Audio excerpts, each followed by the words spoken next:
কথা, ফেসবুকে সার্ভারটা এত সুন্দর করে ডাউন করে রাখছে, ভাবছে যে সার্ভার ডাউন করবো, এরা তো আসলে এই যুগের ছেলে মেয়ে কয়জন বাইরে আসবে, কিন্তু যখন দেখছে যে না সার্ভার ডাউন করে ওরা পাচ্ছে না, সবাই ভেতরেই মানে আন্দোলনে চলে এসছে, এখন আর কি করবে, গুন্ডা বাহিনী লেলিয়ে দেওয়া ছাড়া তো আর কোনো কাজ নেই তাদের। একই পদক্ষেপ থাকবে, পদক্ষেপ চেঞ্জ হওয়ার তো উপায় নেই।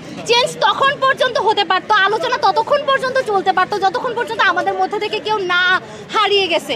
কিন্তু এখন তো আমরা আসলে আমাদের যারা আমাদের সাথে সহযোদ্ধা তাদেরকে আমরা হারাই ফেলছি অলরেডি। এখন পিছু ওটা মানে তো তাদের সাথে বেইমানি করা, তাই না? একদম 1952 সালের যে হামলা, এটার সাথে কোনো তফাৎ নাই। তখনও অনেকে শহীদ হয়েছে, এখন অনেকে শহীদ হয়েছে। এখন ওরা একদম টার্গেট করে ফেলছে ঢাকা ইউনিভার্সিটি, যখন জানে যে ঢাকা ইউনিভার্সিটি থেকে যদি আন্দোলনটা চলে এটা সারা বাংলাই চলবে, তো ওরা চাচ্ছে ঢাকা ইউনিভার্সিটিটাকে আগে শান্ত করে ফেলতে। হয়তো অনেকে গ্রেফতার করবে, হয়তো অনেকে গুলি লেগেছে অনেকের, তারপর টিয়ার শেলের কারণে অনেকে অসুস্থ হয়ে পড়ছে। তারা চাইছে যে আস্তে আস্তে করে এভাবে আন্দোলনে মানুষ কমিয়ে ফেলবে, যেটা আসলে সম্ভব না।